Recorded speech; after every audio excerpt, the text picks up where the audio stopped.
क्या आपको पता है कि सूरज की 1 घंटे की रोशनी को अगर हम स्टोर कर ले अपने पास तो हमारा पूरा प्लेनेट उससे 1 साल तक फ़ायदा उठा सकता है, उसको यूटिलाइज़ कर सकते हैं। हमें मज़ीद सूरज की रोशनी की ज़रूरत नहीं है। अगर आप ऐसे ही अमेजिंग फैक्ट्स जानना चाहते हैं स्पेस के बारे में तो ये वीडियो आप कंप्लीट देखें। इस वीडियो में हम बात करने वाले हैं स्पेस के कुछ ऐसे फैक्ट्स के बारे में जो बहुत से लोग नहीं जानते। मैं हूं समीला कुरैशी, आप देख रहे हैं टेक्निकल हाशमी यूट्यूब चैनल। चलिए वीडियो स्टार्ट करते हैं। यहाँ पर हमारे जहन में स्पेस के बारे में एक ऐसा सवाल आता है जिसका जवाब हमें बहुत सी किताबों में या बहुत सी वीडियोस में नहीं मिलता। हमारे दिमाग में आता है कि स्पेस में क्या है। तो यहाँ पर मैं आपको बता दूँ, स्पेस में गैलेक्सीज हैं, मून्स हैं, स्टार्स हैं, प्लैनेट्स हैं। इसके साथ साथ स्पेस में अंधेरा है, और इतना अंधेरा है, इतना ज़्यादा अंधेरा है कि हाथ को हाथ भी दिखाई नहीं देता, इतना ज़्यादा अंधेरा है।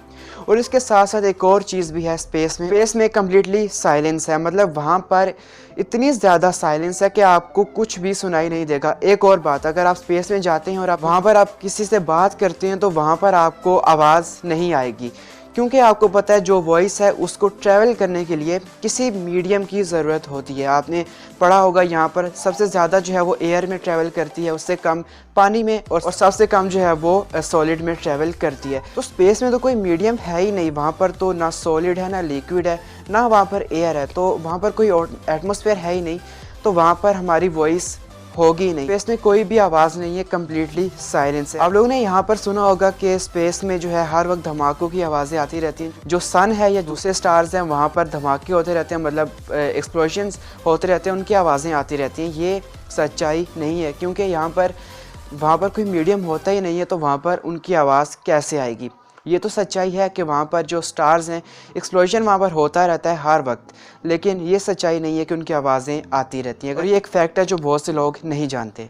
नासा के मुताबिक जो हमारी यूनिवर्स है इसके अंदर जिलियंस ऑफ गैलेक्सीज हैं। जी हाँ दोस्तों, जिलियंस ऑफ गैलेक्सीज। अब जिलियन जो है एक लफ्ज़ है, एक टर्म यूज़ उन्होंने किया है, million into billion into billion into billion. अगर हम ऐसे इनको कैलकुलेट करते जाएं तो हज़ारों बार इनको मल्टीप्लाई करने के बाद, बिलियन को हज़ारों बार बिलियन से मल्टीप्लाई करने के बाद हमारे पास एक वैल्यू आएगी जिसको नाम दिया गया है जिलियन का। तो ये हज़ारों जिलियन बल्कि उससे भी ज़्यादा गैलेक्सीज़ हमारे पूरी यूनिवर्स में मौजूद है। अगर इन शॉर्ट हम ये कहें कि हमारी यूनिवर्स इतनी बड़ी है कि ये ख़त्म नहीं होती, तो ये गलत नहीं होगा।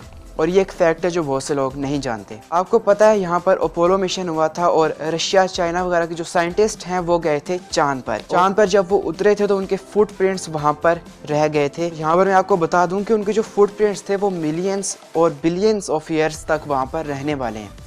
और आप मुझसे पूछोगे कि ऐसा क्यों है, तो मैं आपको बता दूं कि वहाँ पर कोई भी एटमॉस्फेयर नहीं है, वहाँ पर एयर नहीं है, डस्ट नहीं है, मतलब कुछ भी नहीं है। तो वहाँ पर उसमें कोई भी चेंज नहीं आएगी। तो जो वहाँ पर जैसा रखा हुआ है वैसा ही रखा रहेगा। वहाँ पर जो चीज़ जैसी है वैसी रहेगी, उसमें कोई भी चेंजेस नहीं आने वाली हैं। तो वहाँ पर जो उनके फुटप्रिंट्स हैं वो हज़ारों, लाखों, करोड़ों साल तक वहीं पर रहने वाले हैं, वो बदलने नहीं वाले हैं। इसके साथ साथ मैं आपको एक और फैक्ट बता दूं कि अमेरिका का झंडा वहां पर लहराया गया था। जाहिर सी बात है, जब अमेरिका के लोग, वहां के जो साइंटिस्ट हैं वहां पर गए थे। और आज के टाइम में वो झंडा जो है वो वाइट हो चुका है।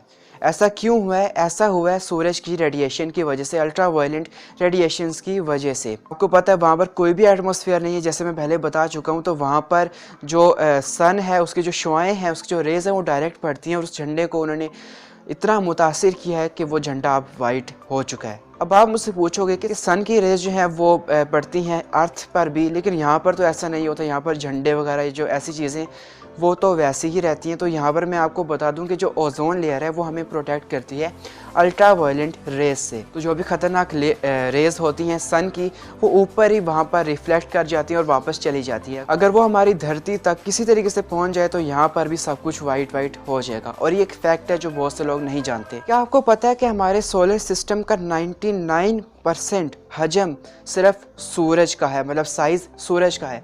हमारे सोलर सिस्टम, यहाँ पर मैं पूरे यूनिवर्स की बात नहीं कर रहा, यहाँ पर मैं अपने सिर्फ सोलर सिस्टम की बात कर रहा हूँ। यहाँ पर हमारे जो प्लैनेट्स आते हैं, प्लैनेट्स के अलावा उनके जो मून्स हैं और हमारा सन, इनको मिला दिया जाए तो हमारा सोलर सिस्टम बनता है। इन सबका साइज़ अगर कैलकुलेट किया जाए तो 99% सूरज होगा, और बाकी का 1%, बाकी हमारा अर्थ, जुपिटर, प्लूटो, मरकरी, हमारा मून वगैरह, इनको मिला दिया जाए तो 1% बनेगा, और बाकी का 99% जो है वो उसका जो हजम जो साइज़ है वो सूरज का होगा। और ये एक फैक्ट है जो बहुत से लोग नहीं जानते। क्या आपको पता है sun is ultimate source of life. Sun नहीं होगा तो यहाँ पर कुछ भी नहीं होगा। यहाँ पर मैं आपको बता दूँ कि अगर हम 1 घंटे की सूरज की रोशनी को अगर अपने पास स्टोर कर ले सही तरीके से, तो हमारा पूरा प्लेनेट जो है उसको 1 साल तक यूटिलाइज कर पाएगा और हमें मज़ीद सूरज की रोशनी की ज़रूरत नहीं पड़ेगी। और ये एक फैक्ट है। और इसके साथ साथ मैं आपको बता दूं कि जो भी हमारी ज़िंदगी है यहाँ पर वो जो है सूरज पर निर्भर है। आपको पता है जो भी प्लांट्स हैं वो जो है सूरज से सेंटिसिस फोटोसेंटिसिस का अमल होता है, सूरज की रोशनी से ग्लूकोज बनाते हैं, उससे वो ज़िंदा रहते हैं, उनको वहाँ से खुराक मिलती है। तो जो मेन सोर्स ऑफ लाइट है वो सूरज की रोशनी हुई, क्योंकि अगर प्लांट्स नहीं होंगे, अगर सूरज की रोशनी नहीं होगी तो प्लांट्स फले फूलेंगे नहीं, उनको उनकी जो ग़िज़ा है वो नहीं मिलेगी। और प्लांट्स नहीं होंगे तो जानवर नहीं होंगे, जानवर क्योंकि प्लांट्स को खाकर ज़िंदा रहते हैं, तो ऐसे में कोई सब्जियां वगैरह भी नहीं उगेगी क्योंकि वो भी प्लांट्स की कैटेगरी में आती हैं। तो ऐसे में हम ज़िंदा नहीं रह पाएंगे, कोई भी जानदार ज़िंदा नहीं रह पाएगा। तो इसलिए sun is ultimate source of life on earth, ये हम कह सकते हैं। और ये एक फैक्ट है जो बहुत से लोग नहीं जानते। आपको पता है कि स्पेस में अगर एक ही तरह के 2 मेटल्स को आपस में जोड़ दिया जाए, मतलब आपस में सिर्फ टच कर दिया जाए, तो आपस में जुड़ जाएंगे और उनका बॉन्ड बन जाएगा।